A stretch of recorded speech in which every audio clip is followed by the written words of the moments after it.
ธรรมรับอรุณตอนเช้าของคณะสงฆ์จังหวัดเชียงใหม่ด้วยการอุปถัมภ์ของพระเดชพระคุณหลวงพ่อเจ้าคณะจังหวัดเชียงใหม่ขอกับถวายความเคารพท่านอาจารย์พระครูโสพลปริยัติที่ได้เป็นผู้อำนวยการและผู้ดูแลในระบบในเปิดรายการให้ในเช้าวันนี้ธรรมรับอรุณเป็นช่องทางของทำเป็นทีมโดยการดูแลของพระเดชพระคุณหลวงพ่อพระเทพสิงหวรจารย์ด็อกเตอร์ฝ่ายเผยแผ่ของคณะสงฆ์จังหวัดเชียงใหม่ขอเจริญพรทางผู้รับชมรายการทุกท่านในทุกๆเช้าของวันช่วงเวลานะครับ7 โมงถึง7:30ก็จะได้มีครูบาอาจารย์พระเถรานุเถระ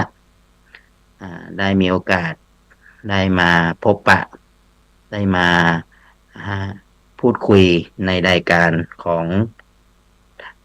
ธรรมรับอรุณเป็นทุกๆวันนี้อาตมาภาพพระวิสิทธิทิตวิสิทโธจากมหาวิทยาลัยมหาจุฬาลงกรณราชวิทยาลัยวิเขตเชียงใหม่ในนามของพระเดชพระคุณพระสุธีวัชระบัณฑิตผู้ช่วยศาสตราจารย์ดอกเตอรรองอธิการบดีวิทยาเขตเชียงใหม่ก็ได้นำรายการธรรมรับอรุณมาพูดคุยเรื่องของการศึกษาในภายใต้ของมหาวิทยาลัยมหาจุฬาลงกรณราชวิทยาลัยวิเขตเชียงใหม่มหาวิทยาลัยเป็นมหาวิทยาลัยทางพระพุทธศาสนาแน่นอนเรามีพันธกิจหลักๆก็คือผลิตบัณฑิตผลิตศาสนทายาทบริการเรื่องของงานวิจัยตลอดถึงวิชาการทำนุบำรุงศิลปะวัฒนธรรมทั้ง4พันธกิจไม่ว่าจะเป็นพันธกิจของการผลิตบัณฑิตวิจัย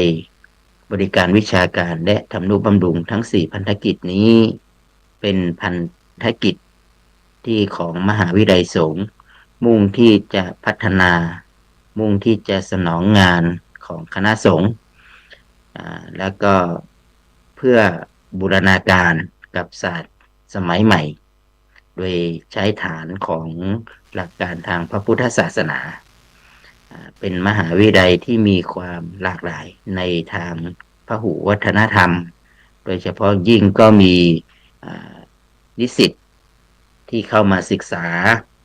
ทั้งบรรพชิตแล้วก็ฆราวาสญาติโยมนะครับเป็นมหาวิทยาลัยที่เรามีความพร้อมแล้วก็เป็นมหาวิทยาลัยที่ถือว่าเป็นมหาวิทยาลัยที่ใหญ่ที่สุดในประเทศไทยมีวิทยาเขตวิทยาสงฆ์ทั้งหมด40แห่งนะครับแล้วก็ในต่างประเทศ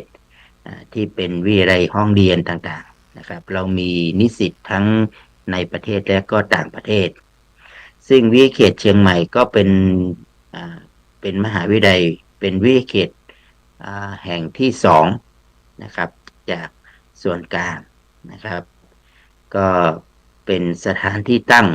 นะครับอยู่ที่วัดสวนดอกนะครับมจรวิเขตเชียงใหม่ตอนนี้ก็ขยับขยายไปที่อำเภอดอยสะเก็ดจังหวัดเชียงใหม่นะครับซึ่งผ่านมาการจัดการศึกษาของวิเขตเชียงใหม่ก็เป็น41 ปีแล้วนะครับเราเพิ่งปีที่ผ่านมาเราจัดครบรอบ40 ปีของการก่อตั้งของมหาวิทยาลัยปีนี้ก็ย่างเข้าปีที่41ซึ่งถ้าเป็นอายุก็ยาวนานพอสมควรนะครับจากการทำหน้าที่ในการที่จะดำเนินการจัดการศึกษานะครับเป็นการจัดการศึกษาทั้งให้กับโดยเฉพาะยิ่งก็คือให้กับนิสิตทั้งเป็นบรรพชิตแล้วก็ฆราวาสนะครับ หรือที่เรียกกันว่าพุทธบริษัททั้งสี่ซึ่งเป็นสถาบันหลักของพระพุทธศาสนานะครับเรามุ่งเน้นเรื่องของการจัดการศึกษาพระพุทธศาสนาบูรณาการกับศาสตร์สมัยใหม่นะครับก็ถือว่าปัจจุบันนี้วิเกตเชียงใหม่เราก็มีนิสิตนะครับที่เป็นบรรพชิตและฆราวาสแล้วก็ทั้งในประเทศและต่างประเทศอยู่ที่ประมาณ1,400กว่ารูปคนนะครับก็ถือว่าเป็นมหาวิทยาลัยที่มีจำนวนนิสิตเยอะพอสมควรนะครับในวิเกตเชียงใหม่เรามีทั้งหมดอยู่8หลักสูตรนะครับแล้วก็ระดับปริญญาบัณฑิต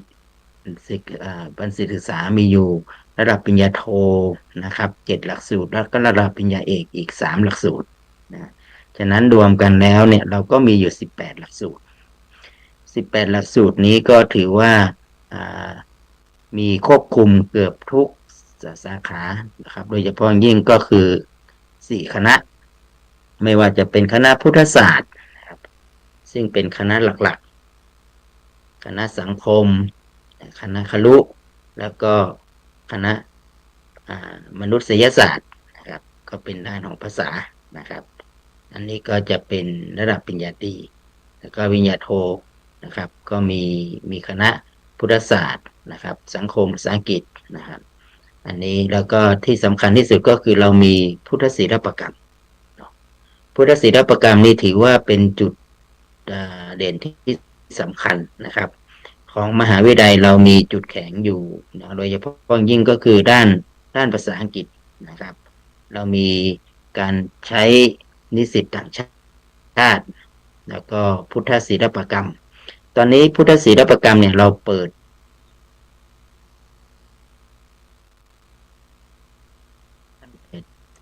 ระดับจบม.3 นะหรือก็เตรียมความพร้อมนะครับผู้ที่จบม.3 แล้วก็เข้าศึกษาประกาศนียบัตรพุทธศิลปกรรมปีนี้จะเป็นปีแรกนะครับก็ที่จะเปิดนะครับโดยความเมตตาของพระเดชพระคุณความดำริของพระเดชพระคุณของพระธรรมเสนาบดีนะครับเจ้าคณะภาค7ประธานสภาวิทยาเขตเชียงใหม่ครับท่านเมตตาอยากให้คณะสงฆ์อยากให้พระสงฆ์นะครับได้เรียนเรื่องของ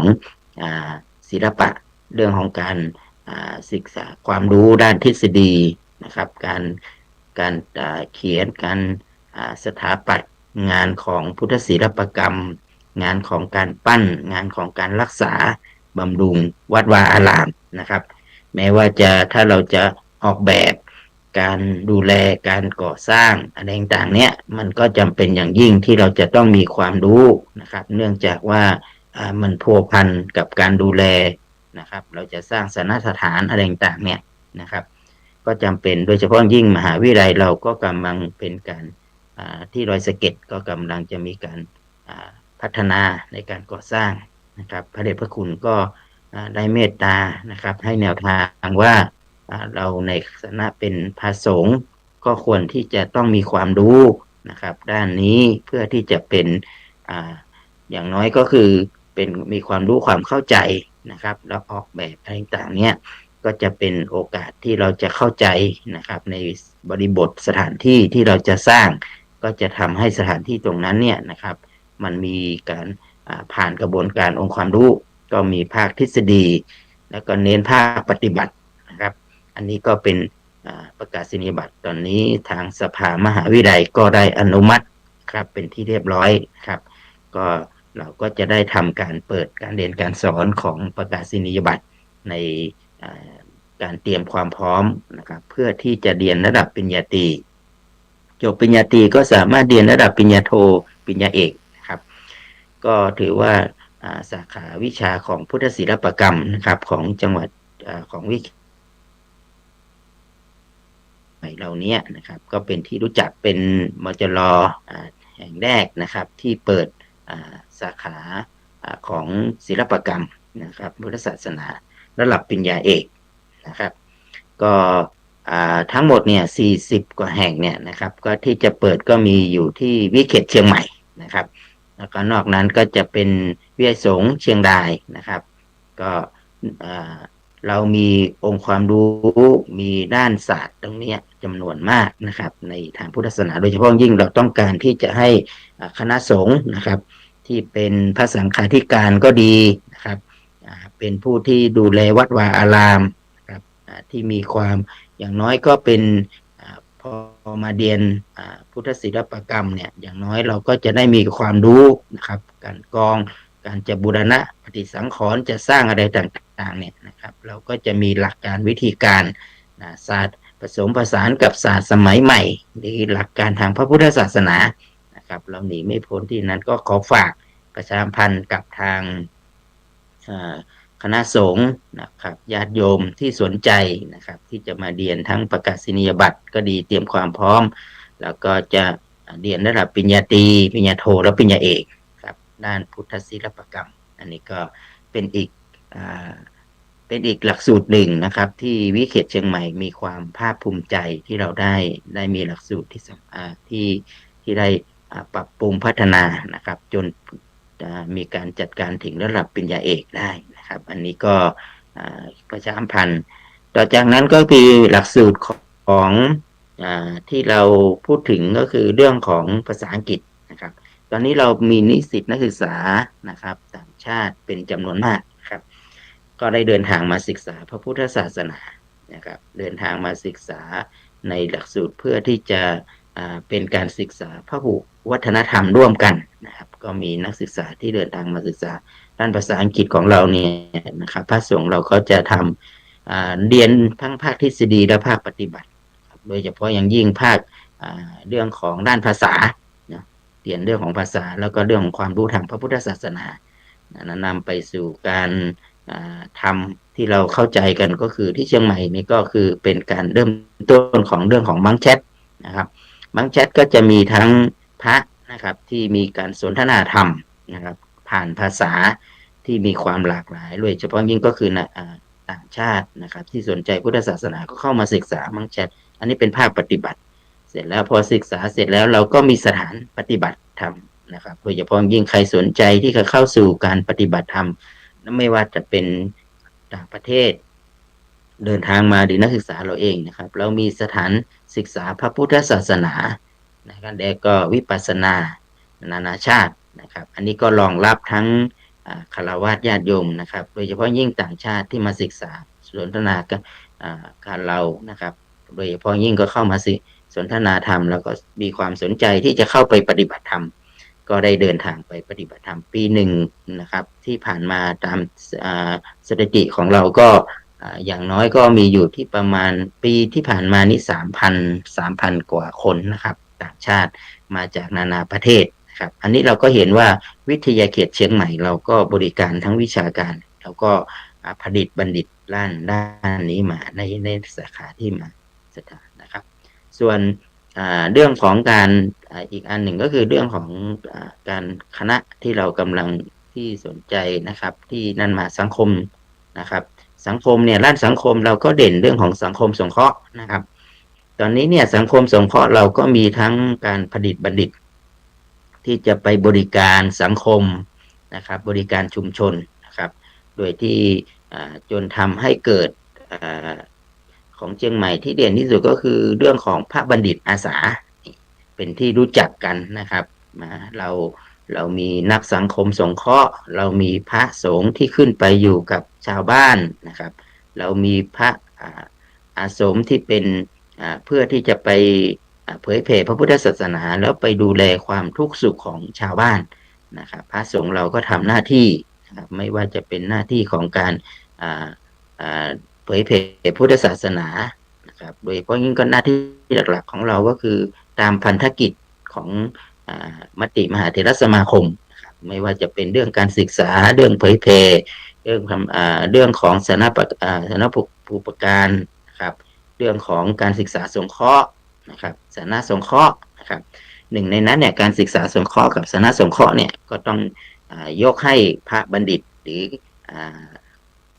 สาขาสังคมสงเคราะห์นะครับที่เขาจะต้องเข้าไปช่วยในการที่จะต้องจัดการศึกษาก็ดูแลทั้งชาติพันธุ์นะครับ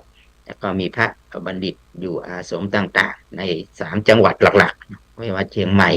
แม่ฮ่องสอนแล้วก็จังหวัดเชียงรายนะครับ กระจายไปอยู่ในภาคเหนือตอนบนนะครับเราก็มีพระบัณฑิตอาสาตอนนี้มีอยู่33อาสมมีอาสมที่เป็นบริวารอีกประมาณ30กว่าอาสมเช่นเดียวกันนะครับก็ต้องเป็นการโครงการที่ทางมหาวิทยาลัยของเรานะครับได้ดูแลอันนี้ก็เป็นเพราะยิ่งก็คือพระบัณฑิตเนี่ยนะครับถ้าเราพูดถึงก็คือไปทำหน้าที่จรถภิกขเวจริกังพหุชนะหิตายะพหุชนะอิสุขายะเนี่ยนะครับก็ทำบทบาทหน้าที่ของตัวเองในการที่จะต้องทำเพื่อความสุขเนาะของทั้งผู้คนแต่ก็โดยเฉพาะยิ่งก็คือผู้ที่อยู่ในพื้นที่นะครับก็จะมีแม้ว่าจะอยู่ในพื้นที่ตรงไหนนะครับก็สามารถเข้าถึงพระพุทธศาสนาดูแลจิตใจของญาติโยมได้อันนี้ก็เป็นงานเด่นๆของทางมหาวิทยาลัยมหาจุฬาลงกรณ์วิเศษเชียงใหม่นะครับต่อมาก็คือคณะครุศาสตร์นะครับที่เราเรียกว่าการครุศาสตร์นี้ก็เราก็มีบทบาทที่อันหนึ่งที่สำคัญก็คือผลิตบัณฑิตนะครับในด้านของการเรียนการสอนการเผยแผ่ทักษะกระบวนการวิธีการครับเป่าลอดก็คือเพื่อที่จะให้พระท่านได้มีทักษะมีเรื่องของความรู้นะครับทางด้านเอาไปอยู่ในสถานศึกษาเมื่อจบแล้วก็ไปอยู่ในสถานศึกษาไม่ว่าจะเป็นพระสอนศีลธรรมในสถานศึกษาในโรงเรียนก็ดีอยู่ในโรงเรียนพระปริยัติธรรมหรือแม้กระทั่งอยู่ใน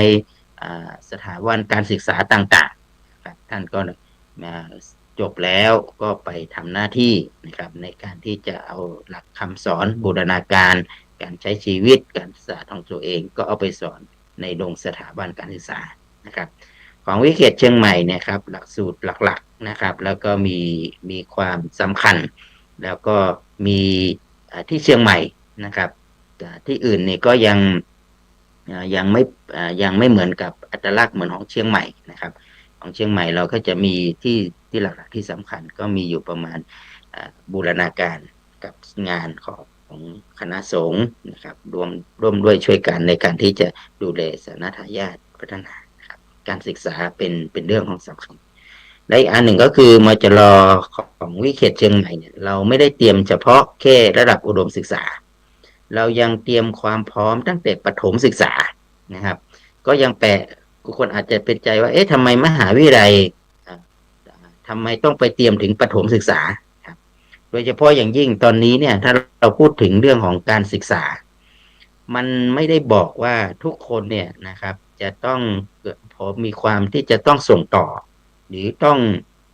จบตรงนี้แล้วไปเรียนต่อตรงนี้จบนี้แล้วก็เขาก็จะหลั่งไหลกันมามันไม่ได้สังคมเปลี่ยนแปลงผู้คนนะครับแล้วก็ตอนนี้แม้กระทั่งเรื่องของการเรียนพระพุทธศาสนาก็เหมือนกันผู้คนก็จะบวชน้อยนะครับแล้วการศึกษาเนี่ยถ้าเป็นญาติโยมตอนนี้ก็การศึกษาขั้นบรรทัดบังคับเนี่ยมันก็จบม.3แล้วเด็กที่จบม.3แล้วเนี่ยจะมาบวชเนี่ยยากละนะครับถ้าเราไม่เตรียมตั้งแต่ประถมศึกษาเนี่ยนะครับเราก็ต้องเตรียมกันตั้งแต่ประถมศึกษาก็คือตั้งแต่ป.6เลยนะครับม.1ป.1 ถึงป.6นะครับอันนี้เราก็มีการเปิดศูนย์การเรียนนะครับเพื่อเป็นการจัดการศึกษานอกระบบเตรียมความพร้อมให้กับสามเณรนะครับแล้วก็มาเรียนต่อในโรงเรียนพระปริยัติธรรมเมื่อเรียนต่อปริยัติธรรมเสร็จแล้วก็ต่อเข้าที่มหาวิทยาลัยอันนี้เนี่ยมันก็จะเป็นความพร้อมในการเตรียมความพร้อมตั้งแต่ต้นกล้านะครับเราก็ไม่ได้ละทิ้งเรื่องของการสร้างสาธารณทายาทครับ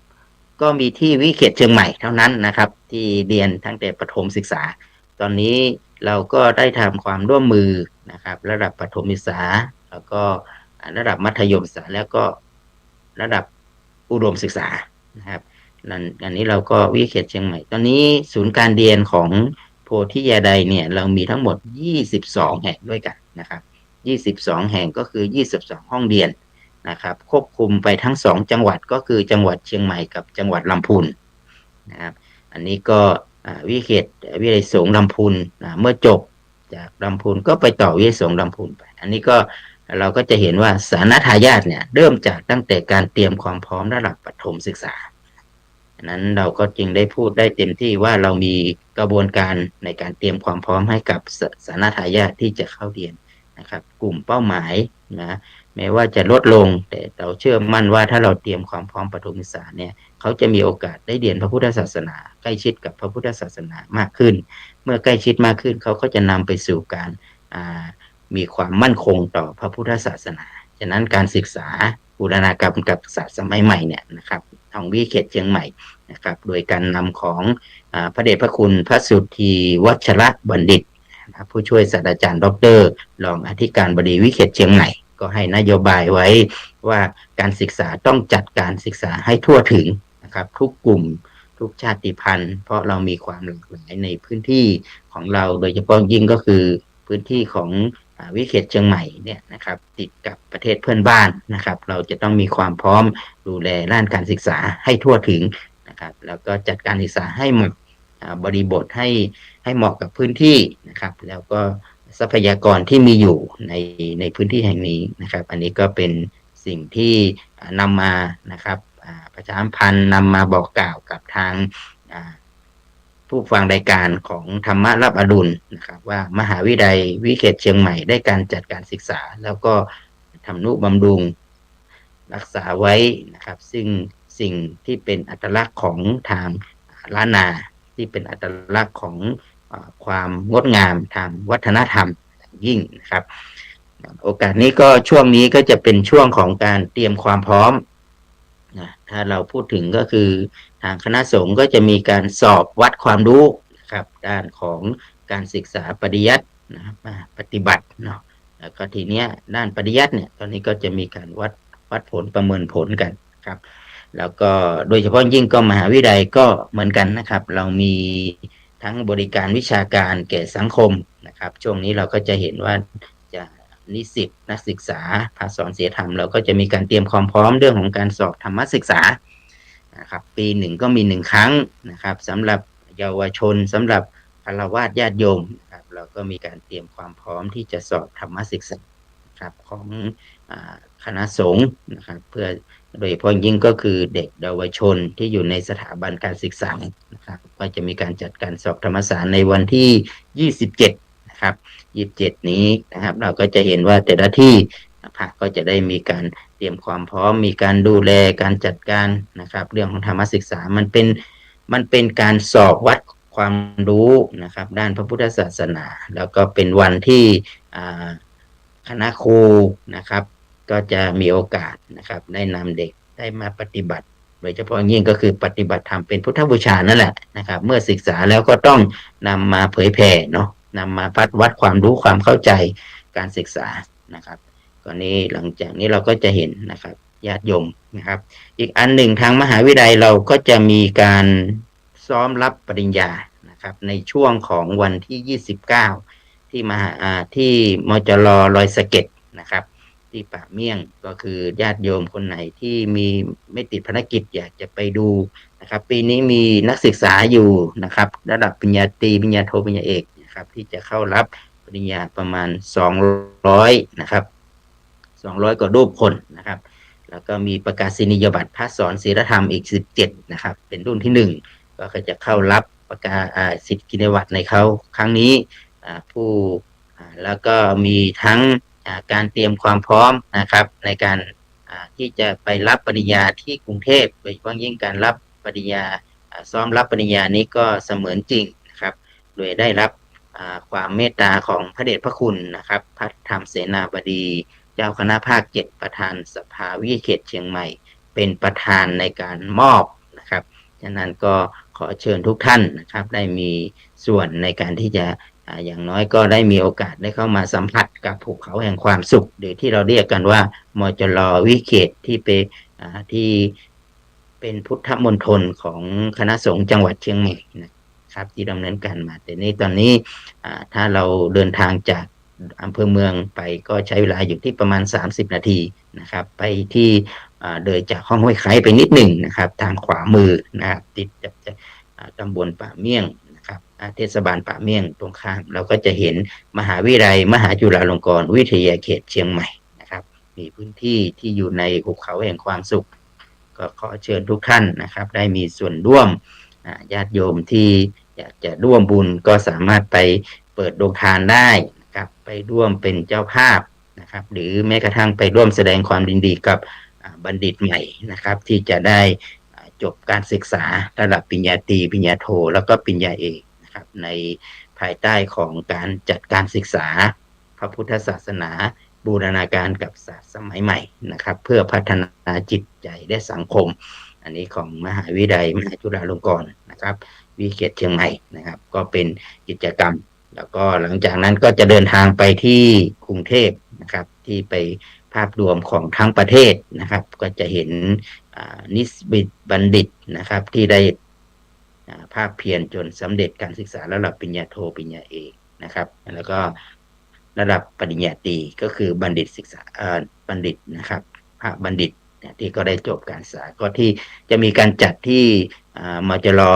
บางน้อยอยุธยานะครับในวันที่6และที่7นะครับอันนี้ก็จะขอฝากประชาสัมพันธ์ครับป้องกันพอดูเวลาแล้วตอนนี้นะครับใช้เวลาในการพูดคุยแล้วก็สนทนานะครับก็เป็นการงานกิจการของคณะสงฆ์ที่คณะสงฆ์โดยเฉพาะยิ่งพระเดชพระคุณหลวงพ่อเจ้าคณะจังหวัดก็ได้มอบหมายให้ทางมหาวิทยาลัยนะครับให้ท่านรองอธิการบดีได้จัดการศึกษาประดิษฐ์บัณฑิตแล้วก็วิจัยบริการวิชาการแก่สังคมทำนุบำรุงนะครับก็ได้นำเรามหาวิทยาลัยนะครับวิเขตเชียงใหม่ครับก็ได้นำเรื่องราวมาพูดคุยก็ได้เวลานะครับยังไงก็ตามก็ขออนุโมทนานะครับขอบคุณกับทางญาติโยมนะครับที่ได้รับชมกับขอบคุณพระเดชพระคุณหลวงพ่อนะครับพระธรรมเสนาบดีเจ้าคณะภาค7พระเดชพระคุณหลวงพ่อพระเทพมังคลาจารย์นะครับเจ้าคณะจังหวัดพระเดชพระคุณหลวงพ่อพระเทพสิงหวราจารย์นะครับแล้วก็ท่านกับคุณท่านอาจารย์พระครูโสพลปริยัติที่ได้ดูแลระบบและรับการอัตมาภาพพระวิสิทธิ์ทิตวิสิทธโธนะครับขอนำรายการธรรมะรับอดุลในเช้าวันนี้นะครับจากท่านผู้ฟังรายการแล้วก็ขออนุโมทนาทุกท่านนะครับขอความสุขความเจริญจงบังเกิดมีแก่ผู้ฟังผู้ชมรายการธรรมะรับอดุลกันทุกท่านทุกคนเทินขอเจริญพร